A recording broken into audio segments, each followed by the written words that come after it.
Yes, welcome back, James, and thank you for that Thank you. fantastically interesting and absorbing class we've just sat through. I found it Well, thank you very much. Fascinating. And we're now on to the grammar and the language itself. Thank you, James. Yeah, right.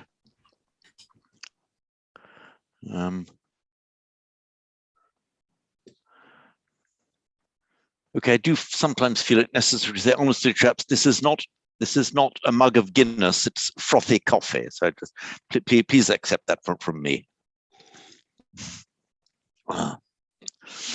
Right. In the last grammar class, so I'm just going to do a screen share. So stop share.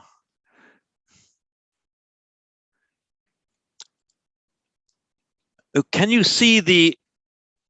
Am I still screen shared? Can you see my Sanskrit verse? Okay, good. Let me just enlarge it for you a bit, make it easier to read. There we are. In the last class, we'd done part of this verse.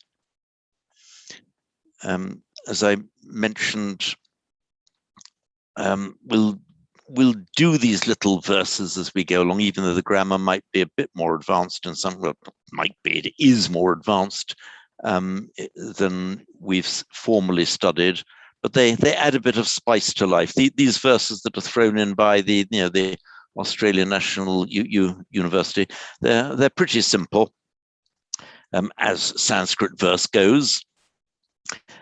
So just hopefully it has a little spice to do it. We'll go through this fairly quickly. So I'll read it again as I did before. Abhyaso nahi tyaktavyo abhyaso hi parambalam anabhyase visham vidya ajirne bhojanam visham. Abhyaso nahi tyaktavyo. Practice is not to be neglected. Nahi, you could have said na tyaktavyo is not to be neglected, but nahi is more emphatic. Nahi tyaktavya, nahi tyaktavyo, not to be abandoned or neglected. Abhyasohi parambalam. Probably it's a misreading for abhyasehi parambalam. The balam means strength.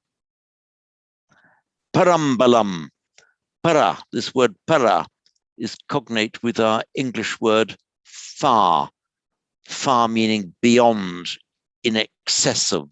The parambalam, the further strength, the greatest strength. The greater or the greatest strength, parambalam, is abhyase, in practice. Remember what I told you about the meaning of this abhyasa, the root as meaning to throw, abhyas, to throw on. Therefore, with practice, you're adding one thing on top of the other. You've done it, but you do it again. You add on the repetitions. That's the abhyasa, the on-throwing. That's the practice, repetitive practice. So let's read abhyasehi parambalam.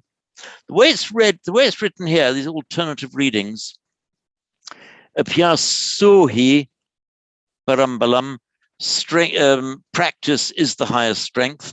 Probably better to say abhyasehi parambalam. The parambalam, the greatest strength, is in abhyasa. That's abhyase, locative. Now, here's a locative now negated.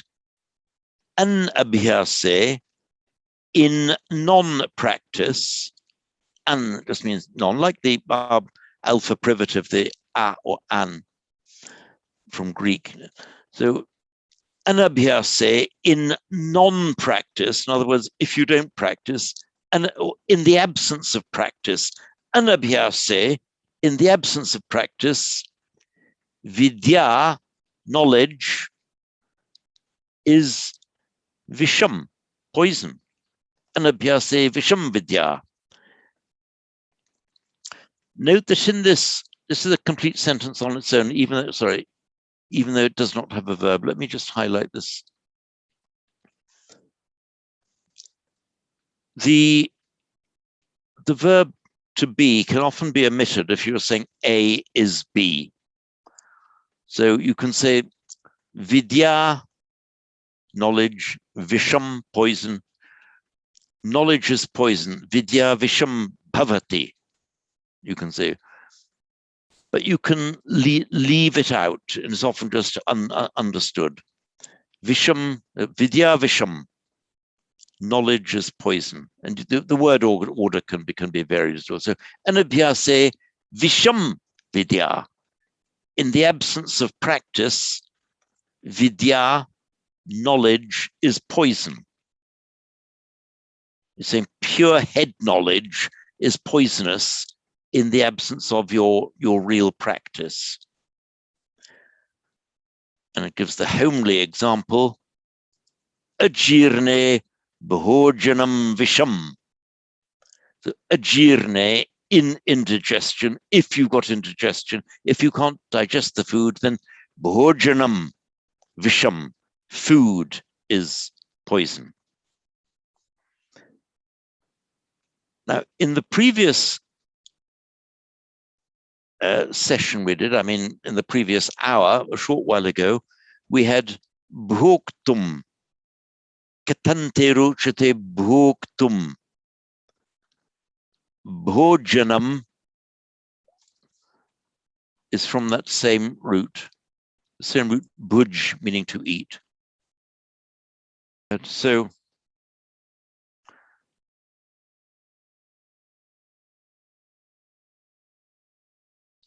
the root bhuj means to eat or to enjoy. Enjoyment, bhoga, just as, for example, from the root yuj, you get yoga. If there are many roots where you've got a j or a ch in the root, but it comes a k or a g in the verbal noun. So yuj, yoga, meaning to join or to yoke. Bhuj, bhoga.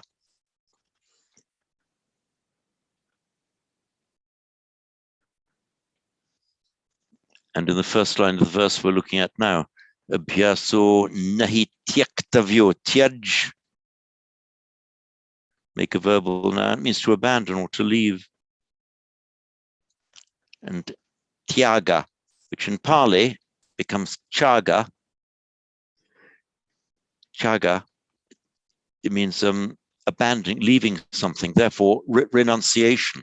Renunciation in the in the sense of forsaking pleasures.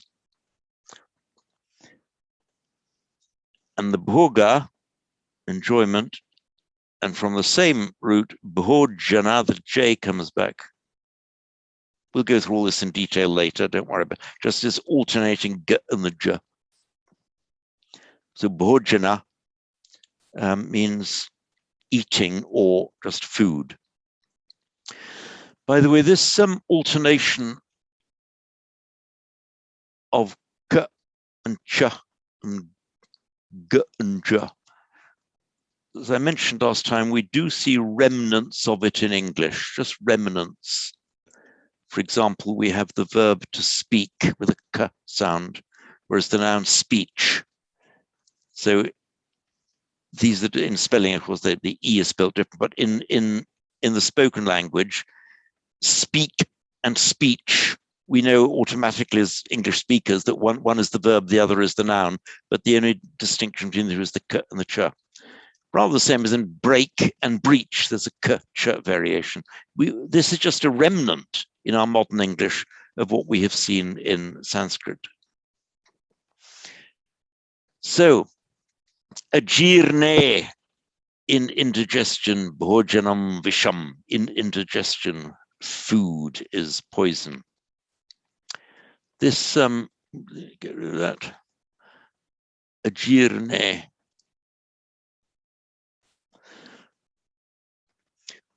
You've all heard of jara marana, old age and death, decay and death, jara marana. the Sanskrit root, sorry,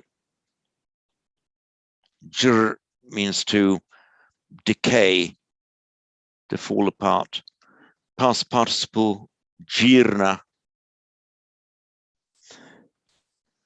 doesn't have to be a dot. Jirna means broken down, digested. It also is used as a noun meaning digestion. So ajirna, the non-breaking down, indigestion. The ajirne, in indigestion, bhojanam visham, food is poison. So jir, it makes, sorry, thank you, Odin. I've just seen Odin's, yeah. Sorry, I hope you didn't miss too much of that. So bhuj, bhoga, bhojana, yuj, yoga, tej, tyaga, and so on. So jir, to break down, to decay. We get from that a verbal noun, jara, decay.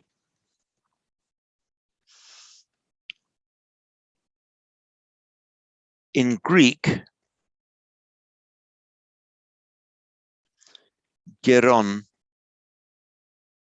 meaning old, and geriatric. It is no coincidence that geriatric and jara marana, they are the same word. Whereas in Greek, and then now into English with geriatric, gerontology, it just means old. In Sanskrit, it's got the related meaning of kind of breaking down, decaying. Jara marana, often translated as old age and death, really decay and death. So I'll read this verse through slowly again before we go back to Thomas Egenes. Come on, there we are. Abhyaso nahi tyaktavyo, abhyaso hi parambalam, anabhyase visham vidya, ajirne bhojanam visham. Now, Odin had a query about the Devanagari script here, which I can deal with right now. He was looking at this vidya, the vidya. This is it in Roman script. This is it in vidya. For those of you who've got onto the script, the letter D, an ordinary D, sorry, I'll get onto my iPad screen.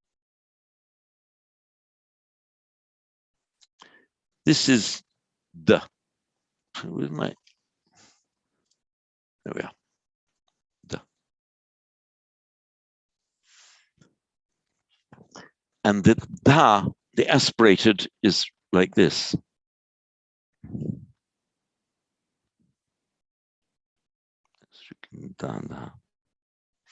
Sometimes it's written with a circle like this. You can write it like that, or like that. One thing to notice about the d, you see it's not joined at the top. There's a break in that bar. If you write it without a break like that, actually it makes a g. And notice that there is that break there. Now, it has been pointed out that it looks a little bit similar to the dya in vidya. Watch the difference here. This is a d. And this is a ya. When you join them together, as with most letters in the Devanagari script, you have to combine them. And it combines like this. You start off writing a d like that, see, like that. But then you have to stop, break off, and start writing the ya. So you can see there that this bit, the top bit, is the beginning of the d. But then you've got to write the year. You've got to put the year in there, and that's where you get the d and the year joined. So in fact, it's an entirely different letter from the. So this is your dia. This is your the. Hopefully this is clear. So the vidya, written like that. Vidya. Knowledge.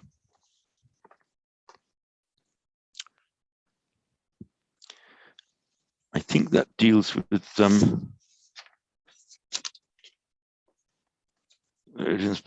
lost my piece of paper now. Oops, here we are.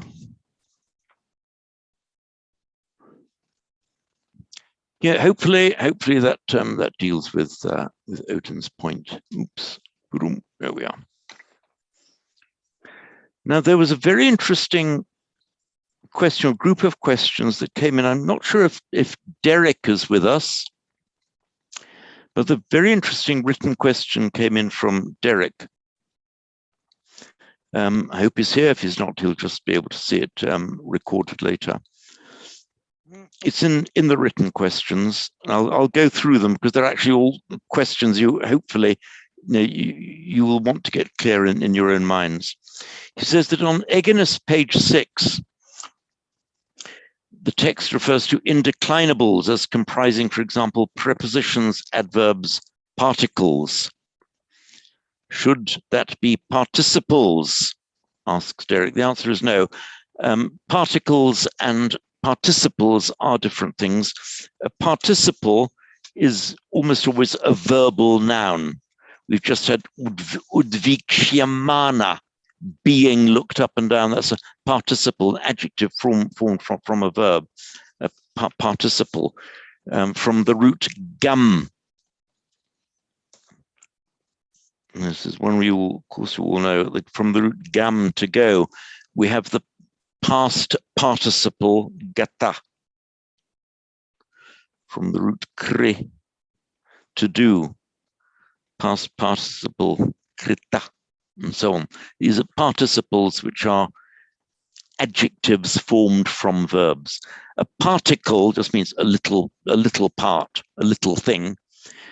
Little words like and but and if and why, whereas these are like often, for example, and even in English grammar, you can talk about it as the conjunctive particle, just a little word that joins things. But is a disjunctive participle, or, for example, and is a conjunctive particle, or is a disjunctive particle. It separates not A and B, but A or B. So particles are different from participles. Now, the next question from Derek.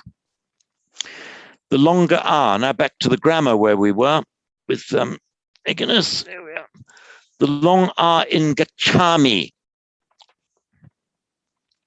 Is this the case for all personal army endings, as with the R in gachami? Answer is yes. Oops, sorry, just remove the page.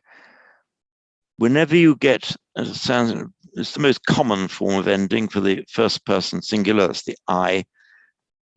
The R is always lengthened. So you don't say gachami, but gachami. And it's the same in the dual. That gachami, I go. Gachava, we go, but we, the two of us. And that's the first dual. Gachama.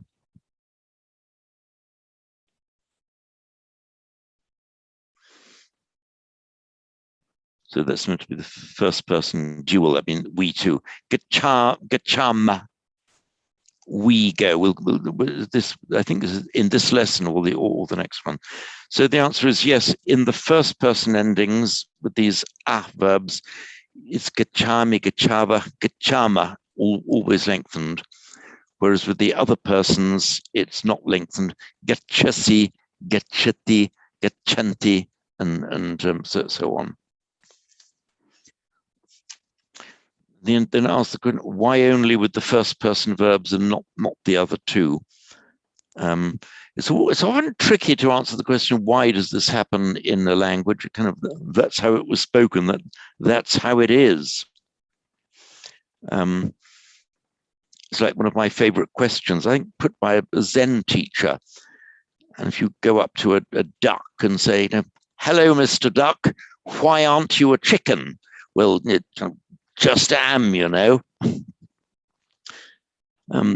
So there is a bit of an answer there, because in Vedic, the earliest form of pre-Sanskrit Vedic, you very often had, if there was an ending in a label, a m or a v, a preceding a would often be lengthened, just a characteristic of Vedic phonetics.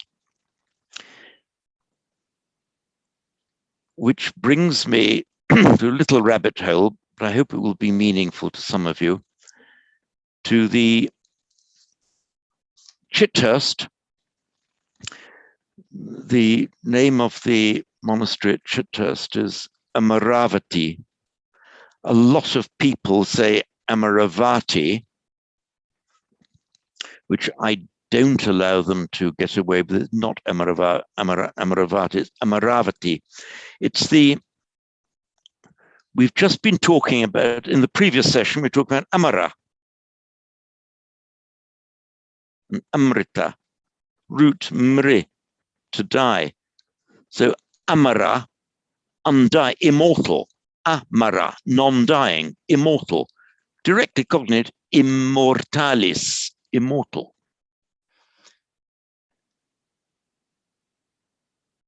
Vati is a feminine ending, meaning possessed of, or the abode of, or the place of. It is a very frequent, so that is in Hemel. Sorry, Odin, sorry, yeah, sorry about that. Thank you. Anyway, Amaravati. Sorry, which is in Hemel. Amaravati is in Hemel Hempstead. Thank you. At least I can pronounce it, even though I don't know where it is yet. So, vati is a feminine form of the root vant, ending vant, meaning having, possessing, or the abode of. So, amara vati, a frequent place name ending in Sanskrit. A lot of place names end in vati, meaning the abode of, or the place of. And if the preceding consonant is an a, it is always lengthened. So in a place name, you never have a something avati in Sanskrit. It always becomes avati. So amaravati becomes amaravati. So that kind of explains why we have gachami, gachava, gachama. There's this Vedic tendency to lengthen the a before a labial, before a m or a v. And the next interesting question, hopefully it might help you as well. So before I back myself into a corner, says Derek, I was struck by the fact that the third person begins a T, as in the word third, T-H-I-R-D. And so does the T, the third person ending T, getchati, he, she, it goes. The second person begins S second, as does C, getchasi, second person you. Totally coincidental, of course. He says, is this a valid mnemonic? Now, mnemonics, little mental devices we have for remembering things. Is it a valid mnemonic? Well, kind of, but with a strong caution. You can use it as a mnemonic, but I found long ago, when I was trying to use the mnemonics to remember words, it would work. Yeah, that's great. I can remember this word. But the mnemonic, to go through the mnemonic to remember it, would become so cumbersome, clumsy, time-consuming.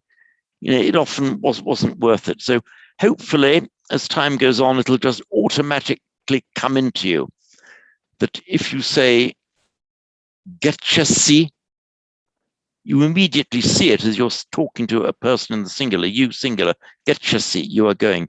Getchati, you'll automatically see it's a third person, a he, she, or it. And here's another example of knowing a lot more than you think you do. The ending T for the third person. We've got it in so many Latin words that have come into English. We've got the Latin verb ire, incidentally, the Sanskrit root ire, to go, they both mean to go, and just he, she, or it goes. Third person thing is just it. And if you put the X meaning out, exit, he, she, or it goes out. That's what it means in Latin. It goes out. So here we've got this final T reminding you that he, she, or it going out. Caveat. In a caution, you put a caveat. A caveat means let him or her beware. In fact, our word caution, cautio and cavere, they come from the same root. Caveat, let her beware, let him beware, third person.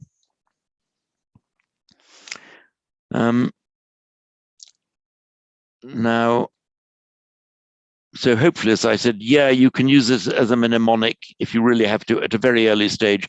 Abandon these mnemonics as soon as you can, because they will block you having a direct understanding, a direct seeing of what the word means. So from now on, when I say getchati, hopefully you will know that I can't be talking about you. I've got to be talking about the third person, he, she, or it, in the singular, getchati. Now, the fourth question, I hope it wasn't intended to be too charged. Is they a valid alternative to it or she, he? Don't want to disappear down the personal pronouns rabbit hole, says Derek. But when working through exercises, this works better for me. For example, page 5a, he gives the example, translate, you ask and they go. Can you use they instead of he or she? In certain segments of society, you kind of do, but okay, I'm saying nothing at all about, gender identity and all of that. Don't go there with Sanskrit. You'll get into a terrible mess if you try with Sanskrit. And I'll show you why you get into a terrible mess if you try it with Sanskrit. Because in Sanskrit, you have got the he, okay, is just sa, and she is sa, and it is tad, tat. Om tat sat, om, that is the truth. Tat tvam asi, that thou art, you are that. Incidentally, the Sanskrit word for it is the same as our word that. That. Now, dual, so we'll go now to the plural. This is one of you, singular, dual, and plural. They, masculine, is they. Cognate with our English word, they.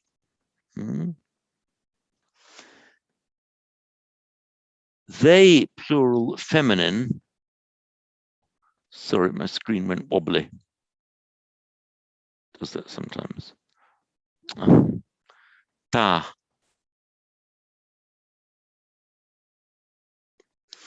They, neuter, talking about neuter things, is tani.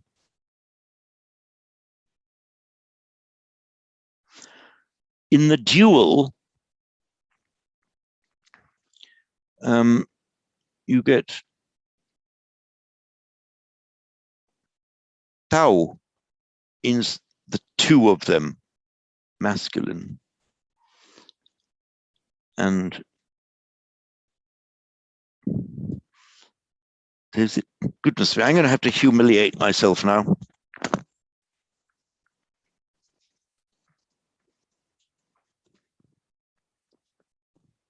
Okay, at least I'll accept the humiliation. I'm going to have to. Is it tail? What's that? Silly me. Demonstrative pronouns.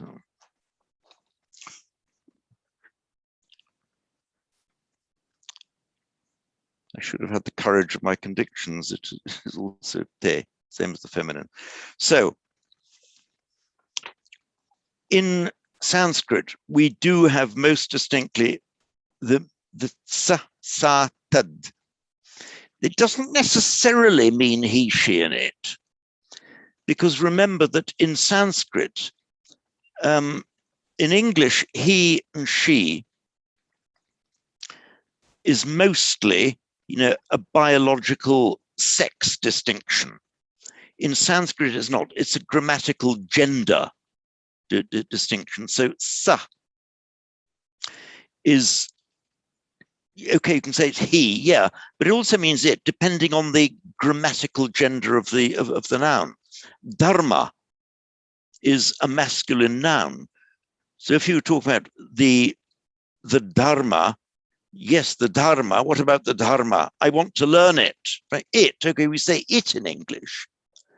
But if in Sanskrit, you'd use tam as if you're saying him, because it's a masculine noun, so you have to use the masculine pronoun.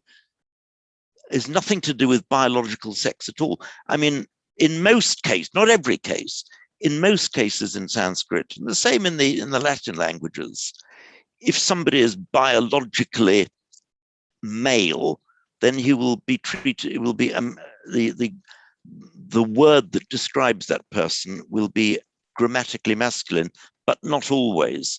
And it's the same for the feminine. And as for what's neuter, well, in Latin, for example, you can never tell in advance what's going to be neuter, because it's nothing to do with sex at all. And in French, for example, everything is masculine or feminine. And what is particularly feminine about a table? La table, it's feminine, nothing to do with biological sex. So we've got to separate the grammatical gender from biological sex. And also, and I hope I'm not going to get into trouble now for suggesting that there is such a thing as biological sex. I know a lot of people have got into trouble for making that heinous suggestion. But from the purely grammatical point of view, so Derek asks, can you use they? Well, the answer is, because of this table I've given you, you're going to get into trouble if you do. I mean, get into trouble with grammar. You cannot use these cannot transpose these categories between Sanskrit and English. And also for the using a neutral they, somebody's preferred pronoun is they. Well, I haven't yet asked what happens in French, where you have to make the distinction, or in Spanish. In Sanskrit, you definitely have to make the distinction, because you can't get away with a gender neutral plural. If you see where I'm underlining here, te is the masculine plural, ta feminine plural, tani neuter plural. So we've got to keep these categories firmly in our mind. The grammatical gender in Sanskrit, nothing to do with natural sex gender, it's part of the grammar of the language. And I'm afraid we've got to stick with what Sanskrit gives us. We can't have gender neutral pronouns in Sanskrit. It doesn't work. So back now to, thank you very much for those questions, Derek. If you aren't here to see it, hopefully you'll see it in the recording. So we will proceed now to our Thomas Eginus lesson. So I just realized it's gone 1:45. It shows how much I'm enjoying it. I thought it was only about 1:15. Right, into Thomas Eginus. We'd finished now lesson 1, and we've done the verse. I'll just quickly go through this. I'm looking now at page 9. Hopefully you've all got this in front of you. Very good. I see some of you at least have. Excellent. Our Latin alphabet, A, B, C, D, E, F, G, H, where it seemed that the letters are all over the place, almost there at random, which is in complete contradistinction to the way that the alphabet is organized in Devanagari. If you look at the diagram of the vocal organs, the crude diagram, rough diagram of vocal organs on page 9, you've got the kanta, which is the throat. And the first consonants, just leaving aside the vowels in them, the group of consonants, you'll see at the table at the bottom of the page, ka, ka, ga, ga, nga. If you feel that, or the point of articulation where the tongue touches it's at the back. And so these Indian grammarians, being very logical, orderly people, started putting it from where it was pronounced in the mouth. And the next one, the cha, cha, on the hard palate, the next point of articulation for the ka, cha. Then a bit further forward still, da. There's what they call the retroflex, because the tongue is bent back slightly. Da, ta, da, da, na. Tongue a bit further forward still for the dentals. Da, ta, da, da, na. Dental, because the tongue touches the ridge at the back of the teeth. And the labial is pronounced with the lips. Ba, pa, ba, ba, ma. So there's that logical order there from where it starts in the throat and working your way forward through the vocal organs. Now, at the top of page 10 says each set of English letters, again the same of course for the Devanagari script, represents one Sanskrit sound. Now, okay, Mariano, I'm coming to you now. Mariano raised a very good point. I think it was in the Pali class you did it, Mariano, that actually, no, it doesn't represent one Sanskrit sound because there are certain letters that are pronounced differently depending where they are. And that's a perfectly good point that was made by Mariano. Thank you. Thomas Eginus should have said phoneme, not sound. For example, the sounds, in certain positions, the v, let me write it on my pad, what's written as a v in Devanagari, it's a v. Sometimes sounds more like a, with the lips touching, sometimes more like a w. For example,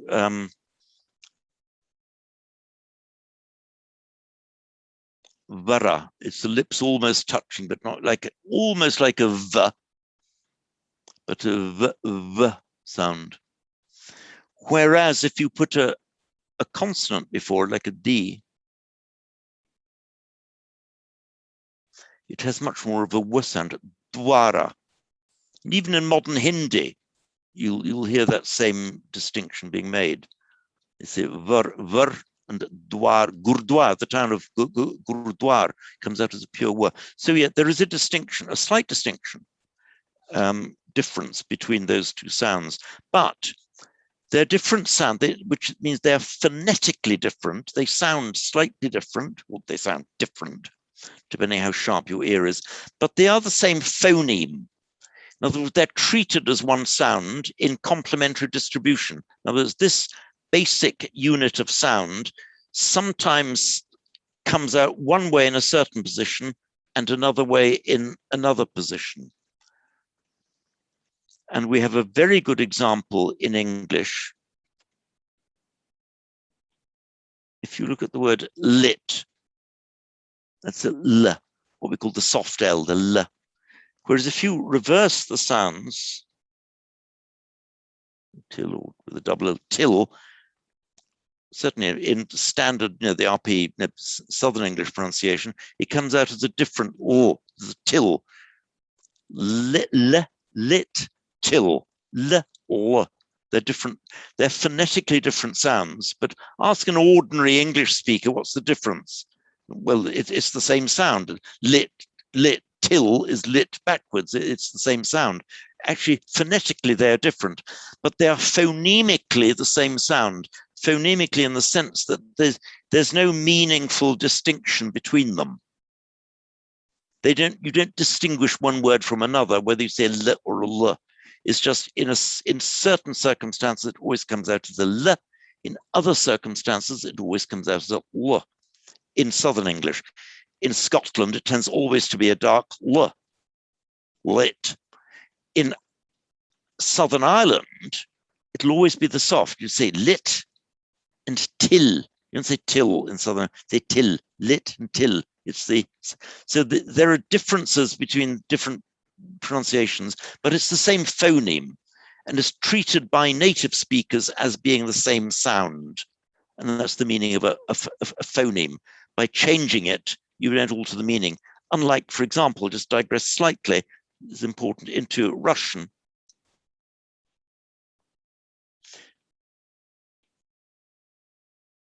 I'll write in English letters as well, in Roman letters, stal and stal. The light L and the dark L are phonemically different in Russian. Stal means it's the masculine part. He stood, stal. Whereas stal with the soft stal means steel, as in Stalin, the man of steel. Stal, stal. So they're phonemically different in Russian, but not in English. So every Sanskrit, every Devanagari letter, and every letter that we use in transliteration represents one and only one distinct phoneme. So in other words, when you see a letter written, a word written in Devanagari, or correctly transliterated into Roman, you always know how it's pronounced. And of course, sometimes we have to use the example is written as a g. Yeah, we have to write it as two letters, the g, the t, the d, and so on. But in the Indian languages, and Sanskrit, Pali, and modern Indian languages, g, t, d, they represent one single sound. And for the Hindi speaker, the letter t and the letter t, the letter t is not T with an H after it. They're two entirely separate sounds, like in English, thinker and tinker are two entirely separate sounds. Don't be put off by the fact that we have to use two letters to write them in English. It's just we have to use two letters because we lack the letters of the alphabet to have a separate symbol for them. For instance, this is ta in Devanagari, and this is ta. So they're different letters for different sounds. By the way, when we use two letters to write a single sound in English, it's called a digraph. In other words, using two letters for one sound. For example, nobody in English thinks that this is s plus h. It's the single sound sh. So that it's the same. We don't have a separate like in Devanagari sh. We don't have a separate sign for it in English, so we have to use two letters s plus h. But we have no problem in seeing that as a single sound, sh. So similarly, g, t, d are a single sound for the in Indian speakers. Now look at paragraph 4. The sound ka is called kakara. From this root kri, meaning to make or to do. If it's a maker of something, it's a kara from that root. And when at the Buddha's enlightenment, the house builder, the house maker, gahakaraka, Dittosi gahakaraka, you have been seen, you housemaker. So when you have the name of a letter in Devanagari, you say the sound and then put kara after it. So the example is kakara, the ka maker. That is the letter ka, and akara is the letter a. There's one exception, which is the letter r, which becomes repa. That's just one exception. You'll see that in paragraph 4. Incidentally, this ending kara, meaning the maker of something,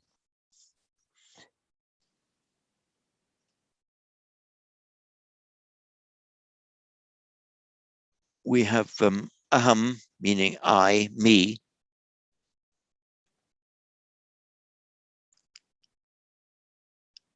And certainly in modern India, and I think it's also used in maybe used in the Sanskrit scriptures as well, the ahankara, the I maker, the thing that gives you the sense of I. Certainly in modern India, it's the word that's used for the ego, the thing that gives you the sense of an I. So the ahankara, literally the I maker, thing that gives you the sense of self, the sense of I.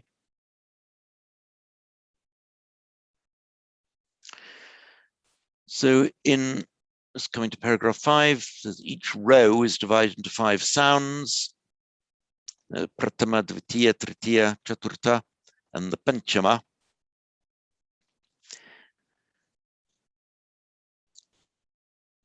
Again, a lot of this is stuff probably easiest for you to look at on your own. Some sounds aspirated, Mahaprana. Well, these are words that you already know. Maha meaning great, as in Maharaja, great king, and prana, we know prana meaning breath.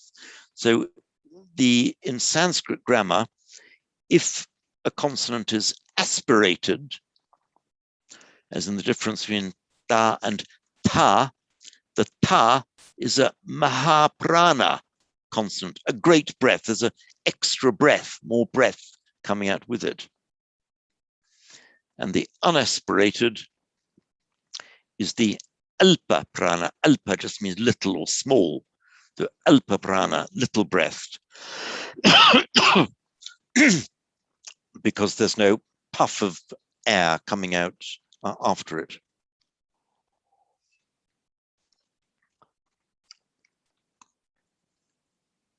And some are voiced, it says in the 3rd line of paragraph 6, some are voiced.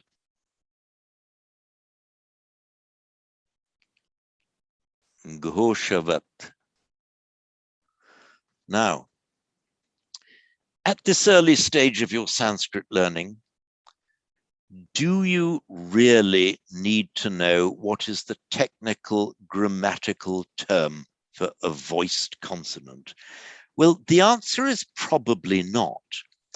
But I'm inviting you to walk down this little alleyway with me, because it reminds me, when I'm in a foreign country where I don't know the language, I try to learn as much as I can from all shop signs, road signs and things like that. Just try and pick up little bits from signs. You find you know more than you think. I mean, I don't speak Welsh at all, but I can certainly say that Aravuch nawr means slow down now as you're coming to a junction. Aravuch nawr. So pick up little bits as you go along. Goshavat. Yeah, Goshavat.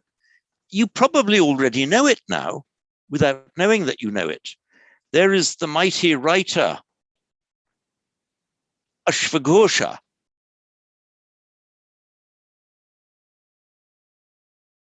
Ashva means a horse, Ghosha. So the one with the sound, the horse voiced. Somebody, not horses in, something in his throat, sound like a horse. So that's the Ghosha, meaning the sound. Ashvaghosha, horse sound, making it sound like a horse. And the vat. We've just had that, haven't we?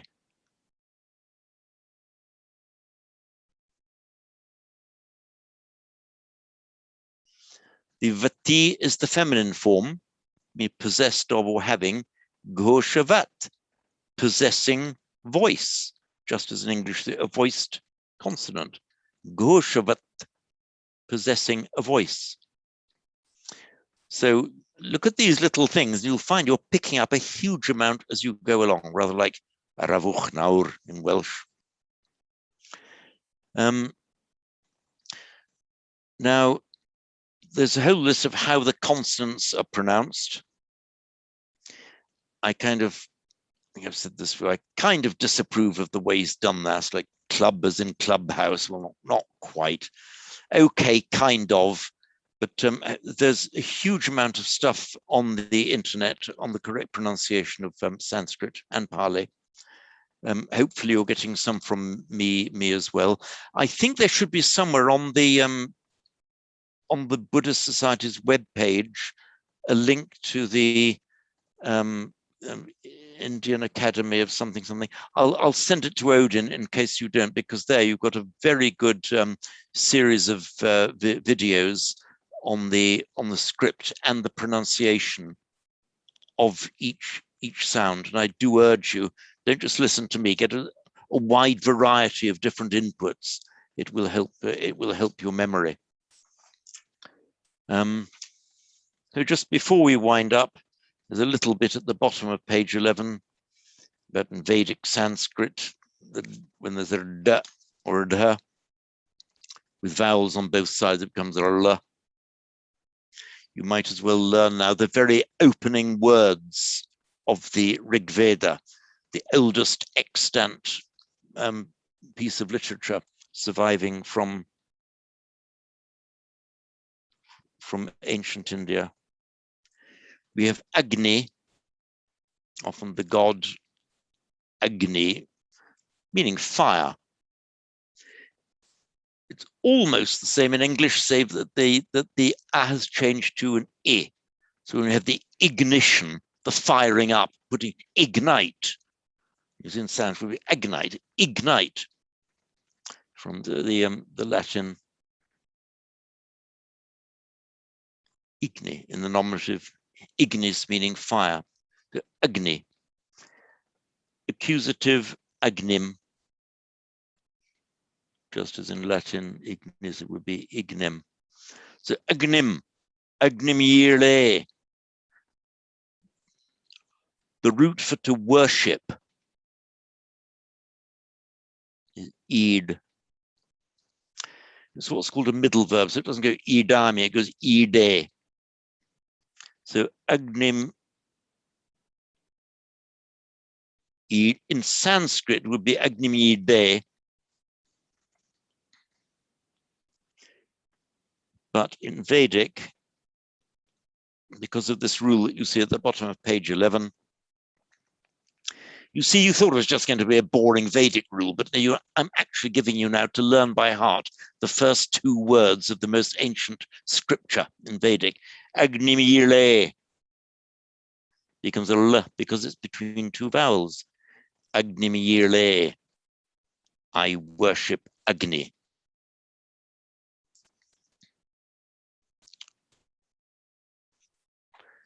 And that's from chapter 1, verse 1 in the modern organization of the Rig Veda. So this brings us to the top of the hour, a bit beyond the top of the hour. No, we got a bit of time. We restarted just after 10 past. Should we do 5 more minutes? Yes, I take the silence to be consent. We'll do 5 more minutes. Going now to page 12. A few more letters of the Devanagari alphabet. We won't have time to get onto the pure grammar this time, but we definitely will next time. The vowels in Devanagari, the remaining vowels, you will see, I'm just going to remind you, the letter A in Devanagari, there's the very complex way of writing it. And the long A.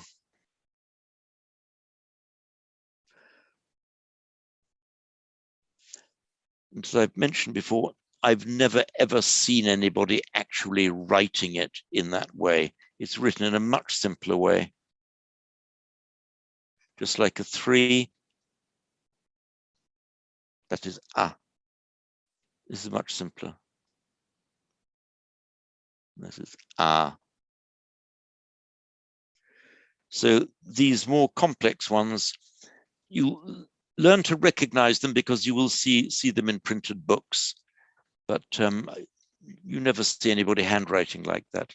Anymore, as I mentioned last time, when we in our script just write the letter G, something like that. If you look at a printed book, there's a squiggle on the top, little board, then another little squiggle there, and that's a G in printing.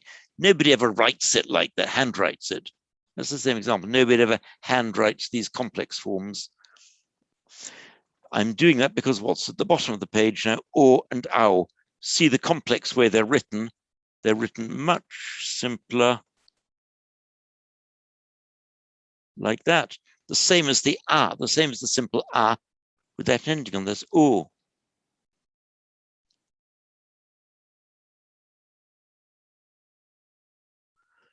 And w, o and ow. It's a bit the same for the r sound. If you look at the near the top of the page, of page 12,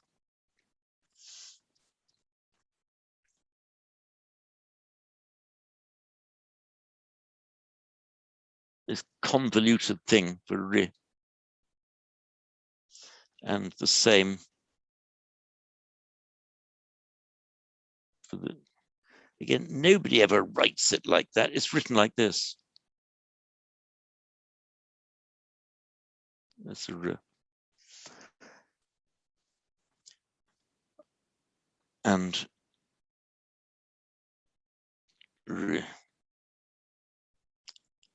Again, this is dealt with in more detail in one of the other videos that I've done, so I needn't take up too much time with it now. And the l.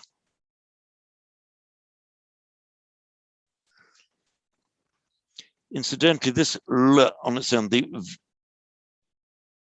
vowel l, is only ever found in one single root in the whole of, as far as I know, it's certainly only one that you ever actually see, and that is the root clip, meaning to imagine. So it never appears as an initial, but the grammarians put it in because they've got to make the rows neat.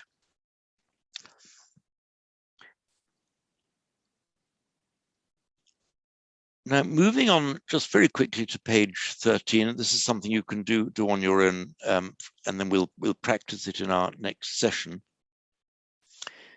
We were talking earlier about singular and plural. Well, sorry, chaps, but Sanskrit has a singular, a dual, and a plural. They do have separate endings. They have the singular, the dual, and the plural with the different sets of endings in both the verbs and the nouns. So next time round, we will be going on to the dual form of the conjugation of verbs.